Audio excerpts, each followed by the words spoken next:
Pace e bene dal santuario di San Leopoldo a Padova. Iniziamo la Santa Messa con il canto Alto e glorioso Dio, che troviamo al numero 184.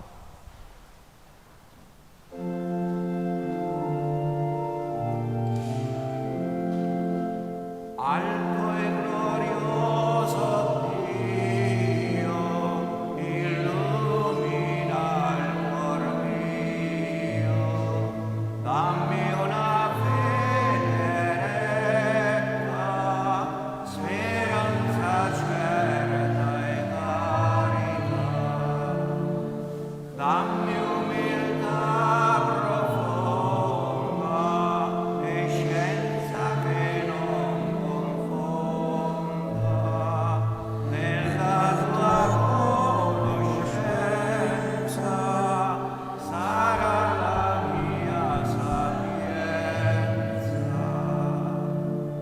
Signore Gesù Cristo, devoti ti adoriamo, in tutte le tue chiese sparse per tutto il mondo.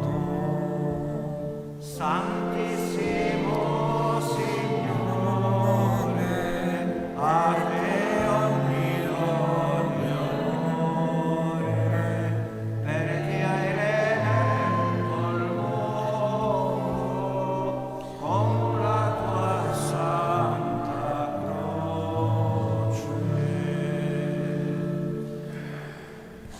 Nel nome del Padre, del Figlio e dello Spirito Santo. Il Signore sia con voi. Siamo già entrati a pieno titolo nella novena che ci prepara alla festa di San Leopoldo, che da qui veglia e custodisce la nostra vita di fede. Ma vogliamo farlo oggi anche in modo particolare ricordando chi lo ha preceduto.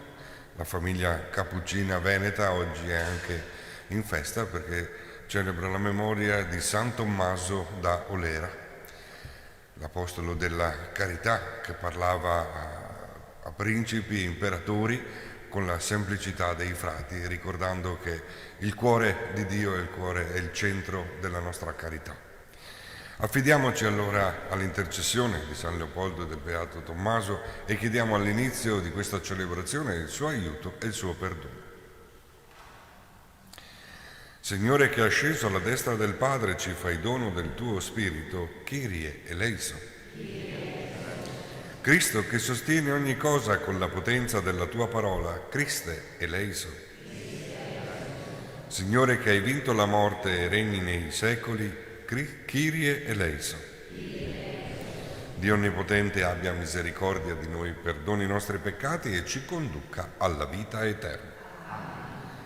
Preghiamo. Dio Onnipotente ed Eterno, che nella rigenerazione battesimale ci hai comunicato la tua stessa vita, concedi a coloro che hai reso giusti con la tua grazia, disponendoli a vita immortale, di giungere da te guidati alla pienezza della gloria. Per il nostro Signore Gesù Cristo, tuo Figlio, che è Dio e vive e regna con te, nell'unità dello Spirito Santo, per tutti i secoli dei secoli.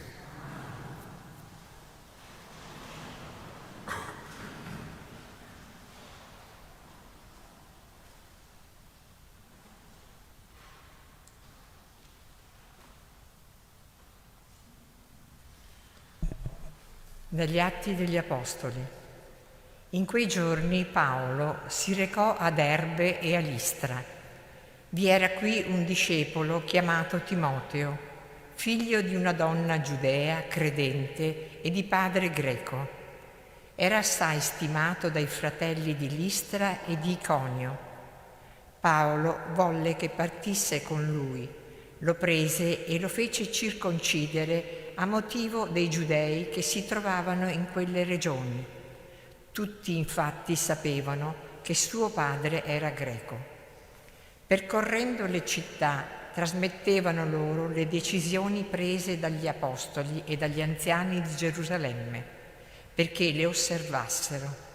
Le chiese intanto andavano fortificandosi nella fede e crescevano di numero ogni giorno. Attraversarono quindi la Frigia e la regione della Galizia, poiché lo Spirito Santo aveva impedito loro di proclamare la parola nella provincia di Asia. Giunti verso la Misia, cercavano di passare in Bitinia, ma lo Spirito di Gesù non lo permise loro. Così, lasciata la parte di Misia, presero per Troade. Durante la notte apparve a Paolo una visione. Era un macedono che lo supplicava: «Vieni in Macedonia e aiutaci». Dopo che ebbe questa visione, subito cercammo di partire per la Macedonia, ritenendo che Dio ci avesse chiamati ad annunciare loro il Vangelo. Parola di Dio. Acclamate il Signore voi tutti della terra. Acclamate il Signore voi tutti della terra.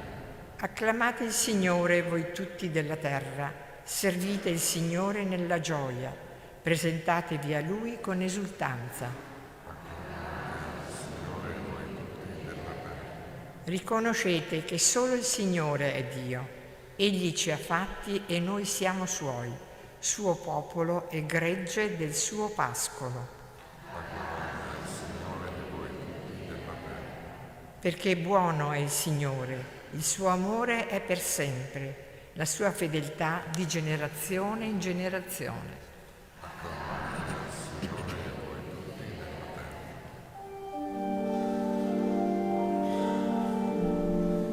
Alleluia,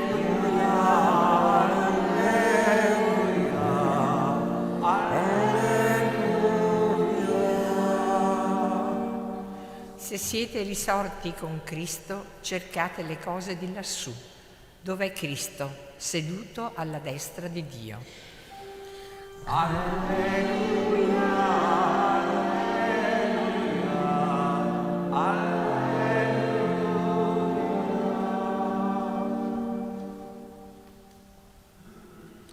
Il Signore sia con voi.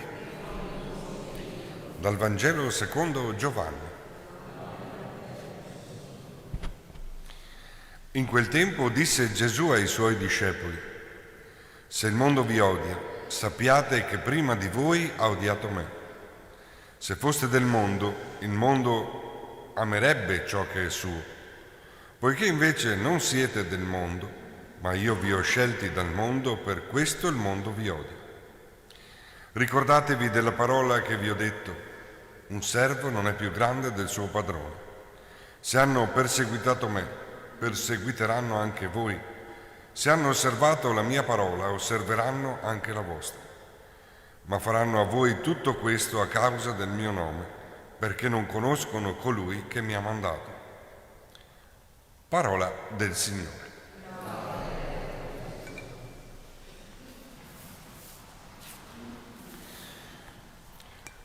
In una delle sue lettere Paolo ci fa questa domanda: chi ci separerà dall'amore di Dio? Ecco, in questa lettura che abbiamo ascoltato questa mattina c'è questa risposta. Nessuno può separarci dall'amore di Dio se non noi stessi. Ci saranno difficoltà? Può essere. Ci saranno cose che non funzionano secondo il nostro pensiero, i nostri desideri? Può essere. Ma questo non vuol dire che siamo fuori strada. Anzi, forse è proprio perché il nostro desiderio non combacia con quello di Dio, non è la sua volontà. Ma sappiamo anche che in queste difficoltà noi siamo più che vincitori, perché siamo dalla parte di Dio. È Dio che guida i nostri passi, è Dio che ci ha lasciato in dono quello spirito che ci permette di discernere e quindi di scegliere qual è la parte giusta, dove andare, dove recarsi, così come abbiamo sentito nella lettura degli Atti degli Apostoli. Si va prima in una città, si annunzia il Vangelo, poi si va a un'altra, una terza non è quella giusta, lo Spirito ci sospinge da un'altra parte, ma liberi e sicuri che prima di noi passa il Signore a preparare il terreno. Però noi siamo chiamati ancora come ci suggerisce l'ultima parte del Vangelo, a testimoniare, perché tanti ancora non conoscono il mio nome. Il mondo ci odia perché odiano il Padre, ma lo odiano perché ancora non lo conoscono. È una parola grossa quella che ci viene rivolta oggi. Quindi a noi il compito di annunziare con la nostra vita, con la nostra testimonianza, che Dio è Padre e provvede a tutti i suoi figli. Nella prova, nella difficoltà, ma anche nei momenti di gioia, nei momenti allegri, nei momenti in cui ci sembra anche quasi di avere successo. Ecco, la differenza sta però nel poter dire non per merito mio, ma ho compiuto la volontà del Padre. Sono qui ad annunziare il Vangelo di Cristo con la mia vita, con la mia storia, perché voglio proclamare la bontà di Dio Padre che ci viene incontro. E questo mi permette di dirlo e di annunziarlo a tutti. Ecco, ci viene incontro oggi Tommaso d'Aulera. Riusciva a parlare, lui, il letterato, pare che non sapesse appena leggere e scrivere, ha scritto addirittura un libro di memorie, in cui appunto va incontro sia al più povero, al più semplice contadino, come a grandi imperatori e re. Certi che la voce di Dio e dello Spirito che ci ha lasciato in dono ci permette di essere annunziatori e testimoni del suo Vangelo.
Pregate, fratelli e sorelle, perché questo mio e vostro sacrificio sia gradito a Dio Padre Onnipotente.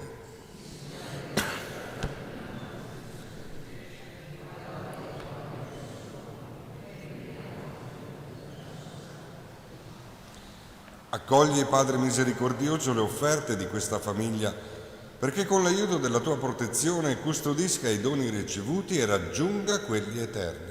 Per Cristo nostro Signore. Il Signore sia con voi. In alto i nostri cuori. Rendiamo grazie al Signore nostro Dio. È veramente cosa buona e giusta, nostro dovere e fonte di salvezza, proclamare sempre la tua gloria, o Signore, e soprattutto esaltarti in questo tempo, nel quale Cristo, nostra Pasqua, si è immolato.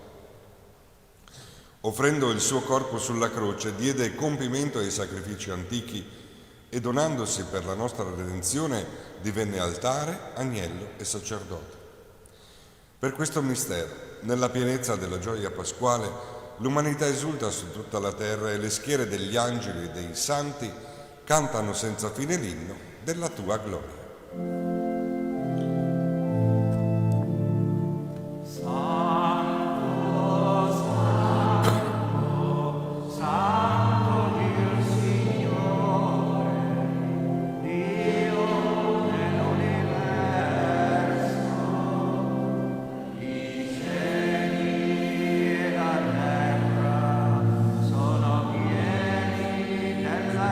Gloria, Hosanna.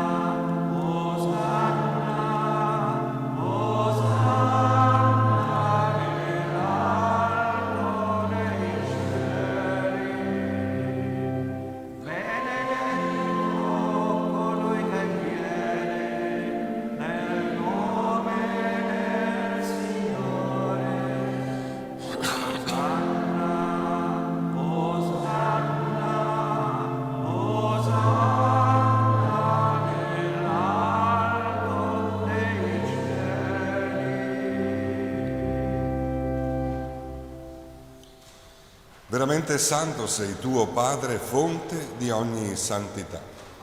Ti preghiamo, santifica questi doni con la rugiada del tuo Spirito, perché diventino per noi il corpo e il sangue del Signore nostro Gesù Cristo. Egli, consegnandosi volontariamente alla passione, prese il pane e rese grazie, lo spezzò, lo diede ai suoi discepoli e disse: prendete e mangiatene tutti. Questo è il mio corpo offerto in sacrificio per voi.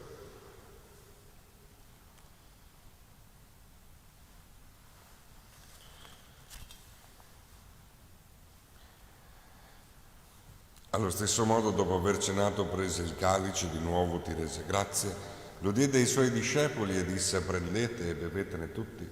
Questo è il calice del mio sangue per la nuova ed eterna alleanza, versato per voi e per tutti in remissione dei peccati. Fate questo in memoria di me.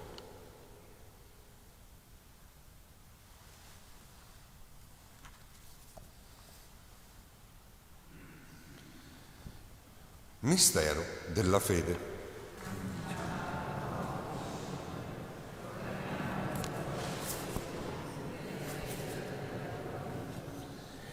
Celebrando il memoriale della morte e risurrezione del tuo Figlio, ti offriamo, Padre, il pane della vita e il calice della salvezza. E ti rendiamo grazie perché ci hai resi degni di stare alla tua presenza a compiere il servizio sacerdotale. Ti preghiamo umilmente per la comunione al corpo e al sangue di Cristo, lo Spirito Santo ci riunisca in un solo corpo. Ricordati, Padre, della tua Chiesa diffusa su tutta la terra, rendila perfetta nell'amore e in unione con il nostro Papa Francesco, il nostro Vescovo Claudio, i presbiteri e i diaconi.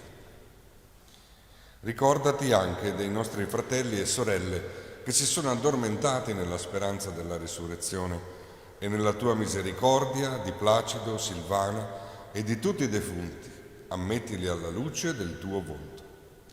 Di noi tutti abbi misericordia, donaci di aver parte alla vita eterna insieme con la Beata Maria, Vergine e Madre di Dio, San Giuseppe, suo sposo, gli Apostoli, San Tommaso d'Aulera, San Leopoldo e tutti i santi che in ogni tempo ti furono graditi. E in Gesù Cristo tuo Figlio canteremo la tua lode e la tua gloria. Per Cristo, con Cristo e in Cristo, a te Dio Padre Onnipotente, nell'unità dello Spirito Santo, ogni onore e gloria per tutti i secoli dei secoli. Guidati dallo Spirito che il Signore Gesù ci lascia in dono e che ci guida sul cammino verso il regno dei cieli, con fede possiamo dire insieme: Padre nostro,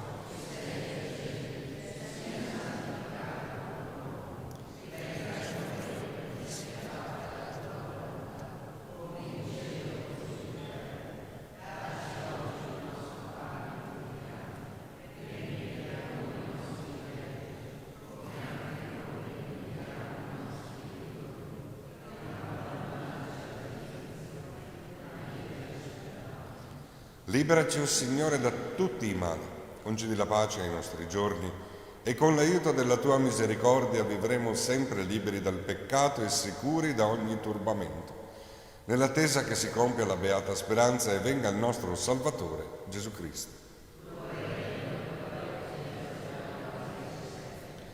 Signore Gesù Cristo, che hai detto ai tuoi apostoli: vi lascio la pace, vi do la mia pace, non guardare ai nostri peccati ma alla fede della tua Chiesa e donale unità e pace secondo la tua volontà, tu che vivi e regni nei secoli dei secoli. La pace del Signore sia sempre con voi. Agnello di Dio che togli i peccati del mondo, abbi pietà di noi. Agnello di Dio che togli i peccati del mondo, abbi pietà di noi. Agnello di Dio che togli i peccati del mondo, dona a noi la pace. Ecco l'agnello di Dio, ecco colui che toglie i peccati del mondo. Beati gli invitati alla cena dell'agnello.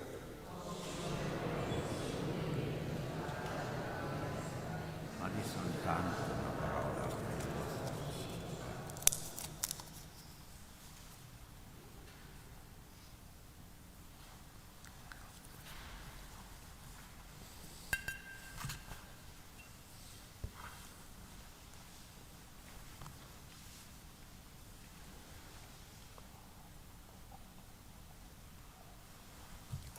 Comunione spirituale.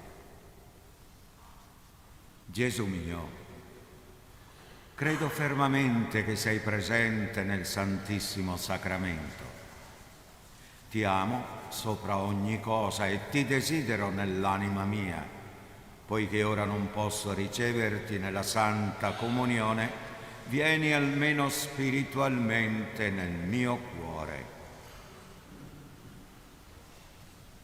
Come già venuto io ti abbraccio e mi unisco totalmente a te. Non permettere che io mi separi mai più da te. Eterno Padre, per le mani della Vergine Maria ti offriamo il corpo e il sangue preziosissimo di Gesù Cristo, per il perdono dei nostri peccati, in suffragio dei nostri defunti, per la conversione dei peccatori e per i bisogni della Santa Madre Chiesa. Amen.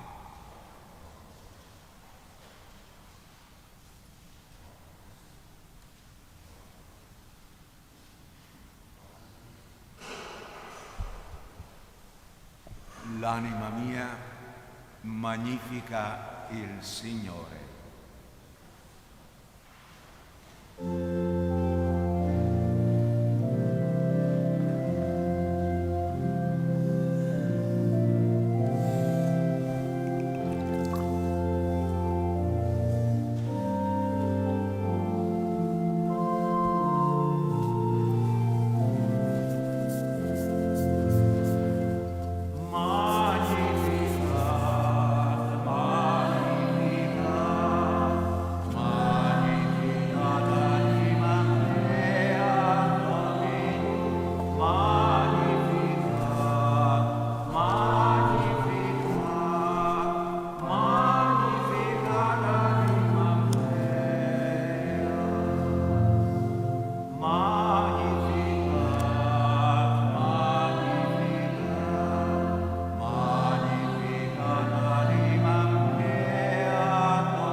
Preghiamo. Custodisci con instancabile amore, o Padre, il popolo che hai salvato, perché coloro che sono stati redenti dalla passione del tuo Figlio partecipino alla gioia della risurrezione. Egli vive e regna nei secoli dei secoli. O Dio, tu hai voluto Maria, Madre di Cristo e della Chiesa, e hai allietato la vita di San Leopoldo con una tenera devozione verso di lei. Consola la nostra vita con la grazia della tua bontà materna. Amen. Il Signore sia con voi. E per intercessione di Beato Tommaso d'Olera e di San Leopoldo, scenda su di voi la benedizione di Dio Onnipotente, Lui che è Padre, Figlio e Spirito Santo. Testimoniate il Signore con la vostra vita, andate in pace.